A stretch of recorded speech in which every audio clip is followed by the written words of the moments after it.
Hey, welcome everybody. I'm Cody Bridwell with Blown Away Insulation. Today we're going to be talking with one of my good friends, Sean Ditch at Safehaven Pest. Sean, introduce yourselves. Tell us what you're about.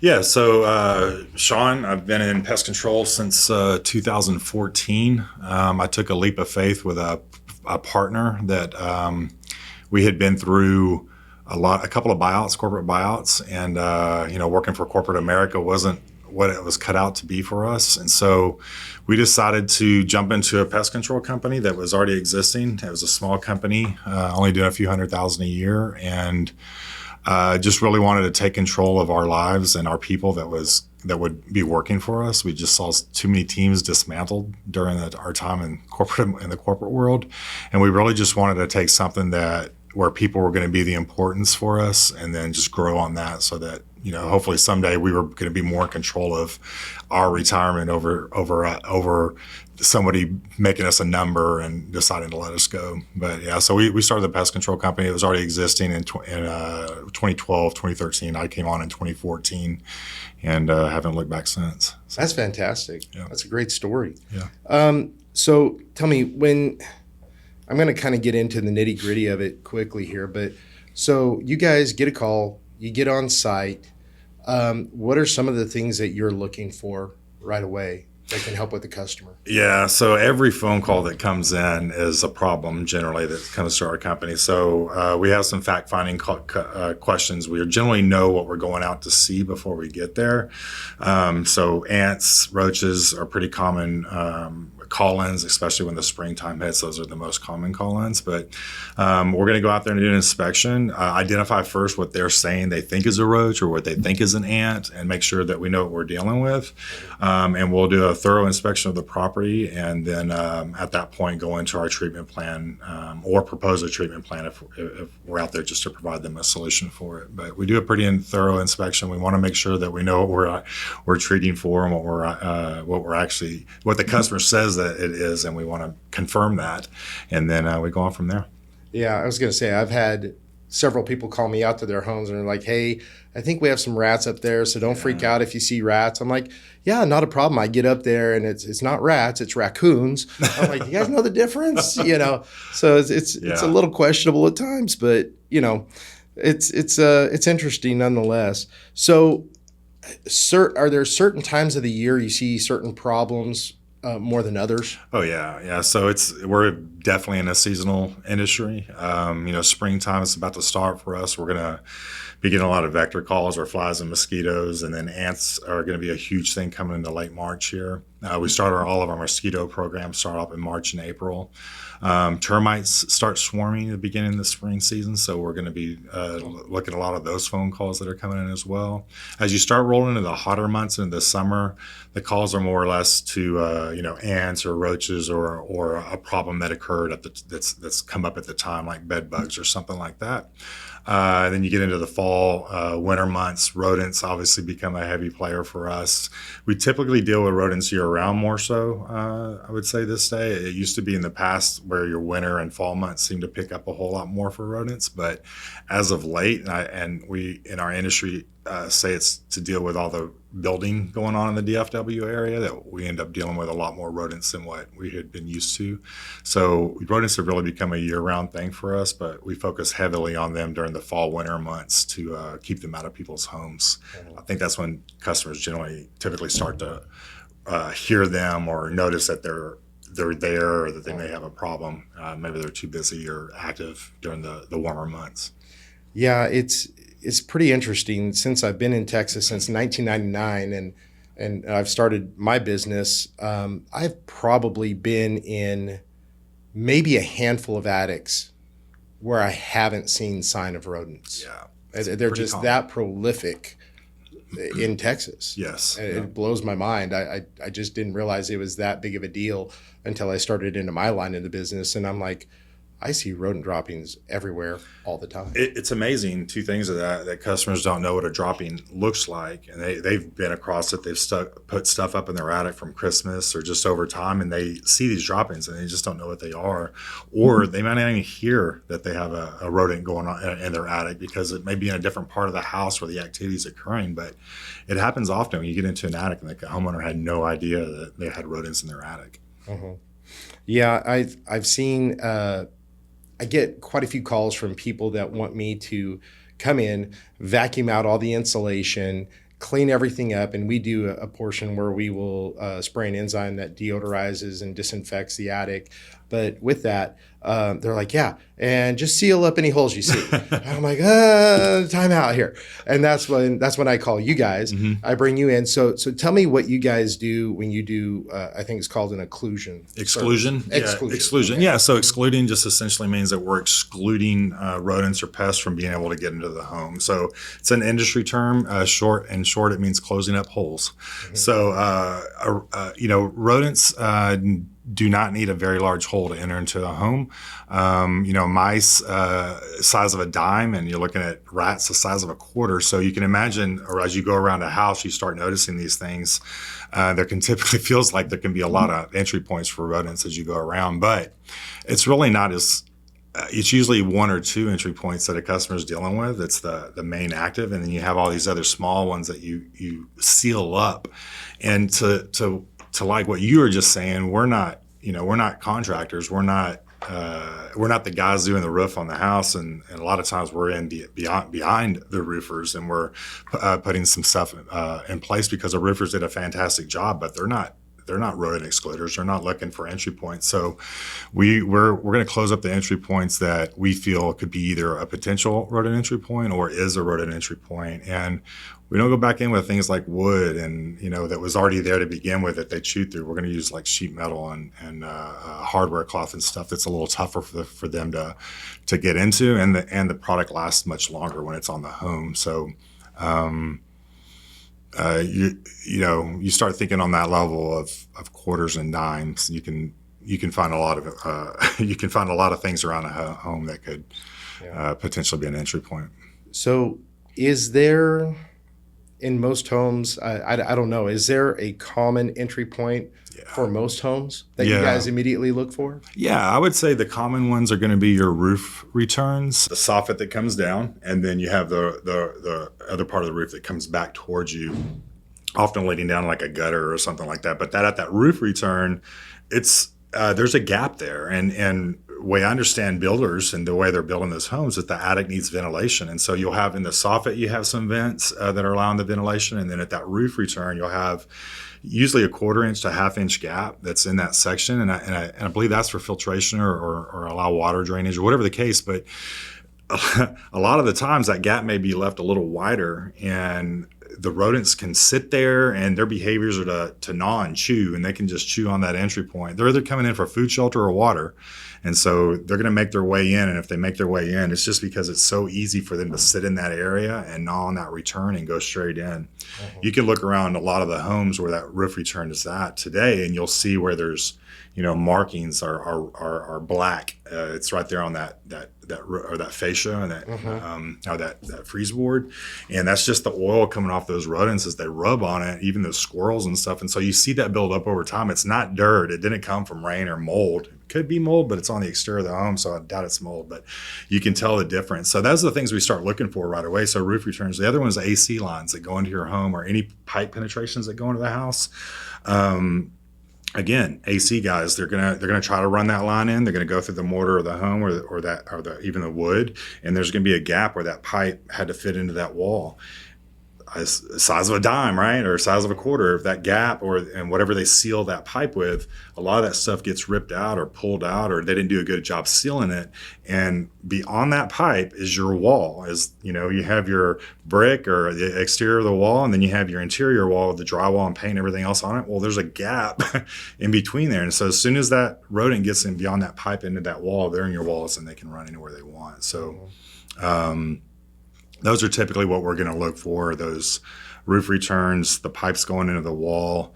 And then if it's a house with a crawl space, a lot of the times the crawl space vents, they rust out, or you may have, again, another contractor or home services running a cable through there, so they had to cut open that vent to allow a line or a pipe to go through. Those are sometimes they're not even on the house; they're completely missing, and just something can jump in and out of that crawl space. So, those are pretty common areas that we're going to look for in a home. That's how they got into my place. Okay. I had a little rodent invasion a couple of years ago, but we found out they were running up through the AC line. And I'm like, you just don't realize how well these animals can climb, and they go up 2 stories and get in the attic and go from there. And you start seeing tunnels. A lot of people don't realize that. And let me tell you, people, insulation should not have tunnels. Okay. If you see a little hole and you see a little tunnel or a path going through your insulation, chances are you need to call the guys over at Safehaven. Your wiring guys aren't drawing lines through the insulation to lay wires. Like, that's not normal. No, exactly. I had a good friend once tell me, and it helps to help a client visualize what's going on upstairs. But he said, if you have rodents, you are living underneath a litter box. Yes, very true. So you're living underneath a litter box, and a lot of people don't realize, I have canned lights in my house, or I have the air vents or whatever. Well, around every canned light, there's a gap where building material and air is traveling, and those little bits, even though they may be microscopic, are floating down into the livable space. Same if you have just a 1/8 of an inch gap or between the drywall and your HVAC vent. When you tally all that up, it's the diameter of a golf ball. And that's how much space that vent has around it to allow air to travel back and forth, which of course you don't want. And that's where we go in and we'll seal up those areas. We'll seal up canned lights and put light covers over things. And then obviously, you're trying to keep them out. So keep them out of it. So when you guys go do an exclusion service, you guys seal up everything. What's the next step? What do you do after that? So we have number one, we're going to make sure the rodents aren't in the home anymore. So that goes by through inspections. We'll have follow-up inspections after we've sealed everything up. We put traps in the attic, so we want them clean when we're out there and calling the job complete. But we're going to remove all the traps, and we actually will roll into a little bit of a clean and sanitize. So if the insulation is fairly new, or the integrity of it hasn't been damaged that much, and it's just a few droppings that we don't see a lot of, where maybe it's not the best to pull it all out and put it in, because we know that can be inexpensive for the homeowner.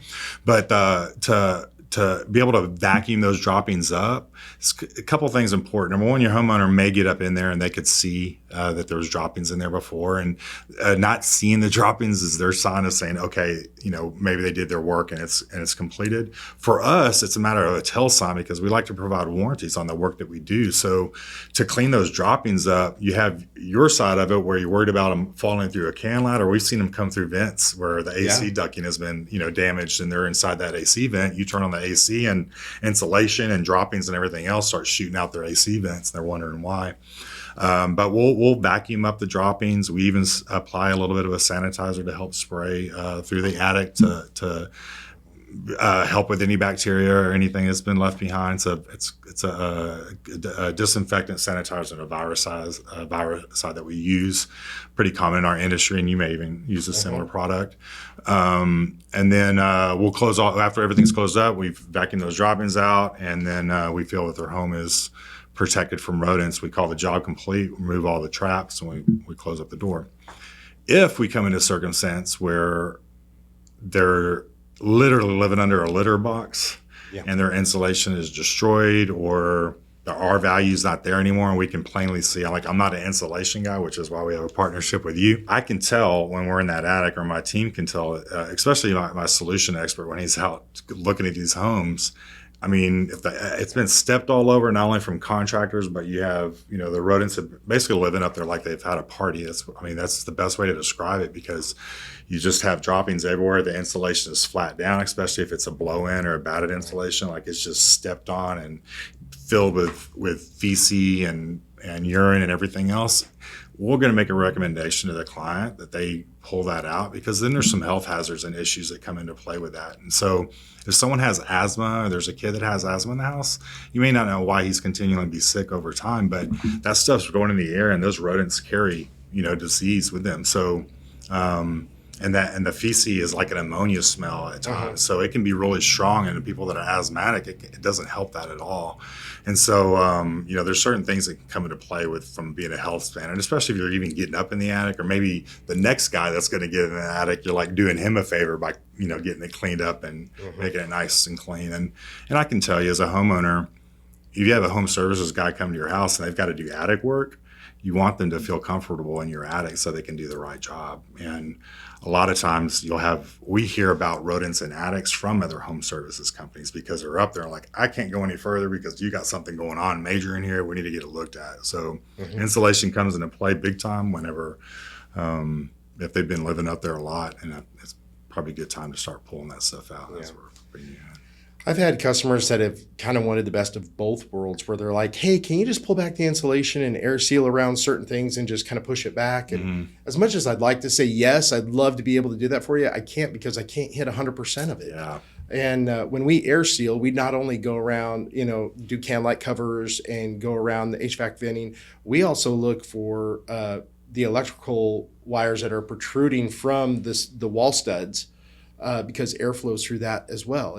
Air is traveling all the way down in that wall, and it's coming out your outlet. And so we'll seal up around all the electrical lines. We'll do as much as we can. But it's so funny how airflow plays such a huge role in what you're doing and what I'm doing. Yeah. You want a passive airflow house. If you have soffit vents underneath your home, you have a passive airflow house. And cooler air is supposed to enter underneath, it's supposed to exit out the top. And if you don't have the right type of airflow, you're either making your attic too hot or too cold, and you're also you're setting up a pretty good situation for little visitors. Yep. Because not only will they get comfortable up there, but a lot of people don't realize that they're getting water from the HVAC system. Yep. So any water condensation that's coming out of that's they're drinking that water. So you'll find a lot of the excrement around the drainage pan. Yep, it's common. And around those areas, there's just so many systems that go into a house. The electrical system, the HVAC system, the insulation, everything you do. I consider what you do is a system to help keep that home operating optimally. Right. And so if there was anything you could tell brand new homeowners, people who've never owned a home before, they've lived in an apartment or they just got married or whatever, they're just getting into their new home. Do you have any words of wisdom for them that would help them either prevent or things to look out for? Yeah. In fact, I have friends in the area that will buy a new house from time to time, and they'll call me over because they want me to put my rodent eyes or my pest eyes on their home.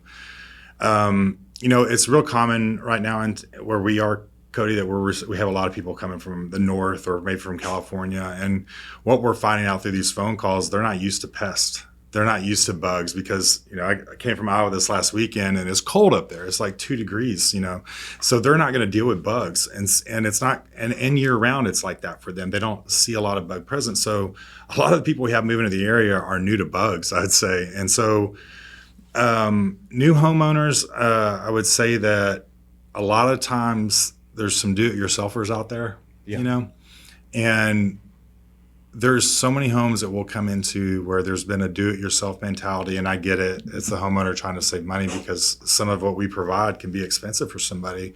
We're protecting their home, and that the homes are expensive, and the work that we provide for that is protecting that. And so it's not a cheap product that we produce whenever someone has to have a rodent exclusion or insulation removed out of their home. So they'll try to do it themselves.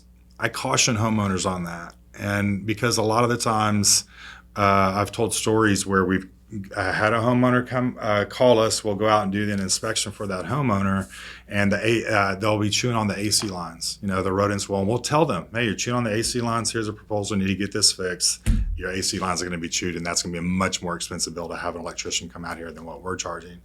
And they'll still try to do it themselves. And then I'll get a call 6 months later, and now we're back out there with the AC guys because they just had to call the AC guy because they ripped their lines apart. Now they need to get rid of the rodents. So there's some things that you could do on your own as a homeowner, but I just say leave it to the pros. You and I are both in a licensed industry. We go through tons of training, receive a lot of people don't know that we're held accountable to our licensing. That means we have to have continued education in our industry. So our guys are continually being trained and following the licenses behind us, being able to apply a product. And the products, they're toxic. They have to be applied by a professional. And with people wanting a safe yard and a barefoot friendly home and stuff like that, like you need a pro to be able to do that for you so that you're not out, applying something incorrectly or doing something that's going to cause more harm to your home than what, if you just would have hired a professional from the beginning. So in conclusion, what I would say to the homeowners is that don't be afraid to get out and look at your home. Like walk around and look for things that are a whole that's going beyond the exterior of your home, and check those things that we just talked about, the roof returns. And if you don't know what the roof return or what I'm referring to, just get out and look at your roof and just look for gaps and things that look like it's wide open or that doesn't look right, and then make a call. Like there's so many pest control companies that will come out and give you a free inspection, as a part of the service. For us, we give free education. That's how I like to look at it. So if you're a new homeowner and you've got concerns, there's no reason not to call us. We'll come out and inspect your home and let you know if it's protected from rodents or termites and not charge you anything for it. Shake your hand and we'll walk away. And just, that's our service. That's what we feel, the service that we provide, having the knowledge and the education, and that we can be good stewards to this industry. Let's just provide some free education. And so, and if the homeowner comes across work when they're like, I think I can do that, like, that should be either the spouse's red flag to say, no, let's call someone, or you yourself just swallow that pride a little bit and call a company out. And before you make the decision to even do it yourself, I would say call a company out and at least have them give you some inspection. I used to have a pool guy come to my house, and I learned everything I could from that pool guy, and ended up letting him go 6 months later because I learned all the chemistry and how to take care of my pool. But after 6 months of doing that myself, I'm like, no, let's get the guy back out here and do it again. Right. I don't want to do this anymore. But I think that homeowners will try to do a lot of things because the price is expensive, but it can be expensive. But it's all on how you look at that price. Sure. Pay for it today or 10 years down the road or 5 years down the road. It could be way worse than the ticket be 4 or 5 times greater than what you're paying now. Sure. Well, I think, number one, your greatest investment is your ability to work, to bring in money. And then I think your second biggest investment is your home. Yeah. And a lot of people don't view a home as a machine, but that thing is working to provide you not only shelter, but, to keep you healthy, to do these things. And you either invest in it, and it'll take care of you, or you don't. And I know there's that old adage of a home always has its hand out. And that's true. I mean, you can spend tons of money on your home, but you just got to identify what things are worth it to you. Usually when I talk to homeowners, I give them 4 things that I can do for them. Number one, I can create greater comfort across all rooms. Mm-hmm. Number 2, I can give you a healthier home. And that's where, we go in and air seal, and that's a major portion of being happy and healthy in your own home.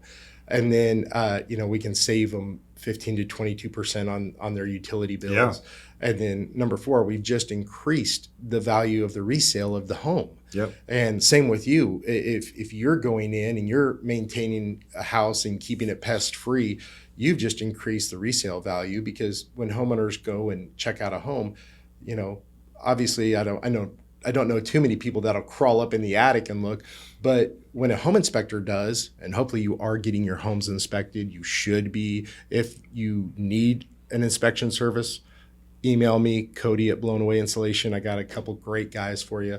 But Yeah, get that inspected. Know that the bones are just as good as what the rest of it looks like. Right. Because chances are, not many people get up in their attics to see what's No. going on, but it has a direct correlation to your health and how you live. As you were talking, you were mentioning, as you're talking about homeowners coming into that, new homeowners coming in. I think a lot of times new homeowners are about to start a renovation, or they're going to, they just bought this house. Maybe it's not a new build, but they have all these plans. Your spouse has all these plans to do something. Right. You want to change the kitchen out because you bought it for less expensive. The previous homeowners didn't. Before you go through all that work to renovate your new home, it could be as a new homeowner, their first home, like, get an inspection done. Have your insulation checked out. Have your house checked out to make sure it's rodent free, that there's no rodents in your attic. The last thing you want to do is start putting in new electrical throughout your house and you have a rodent issue going on in your attic. Yeah. And do not rely on your electrician to tell you that you have a rodent problem or that you don't have a rodent problem. Rely on a pest control company that does wildlife to come out and let you know. Do not rely on a pest control company to tell you that you need insulation. Call out an insulation guy to tell you that you need insulation.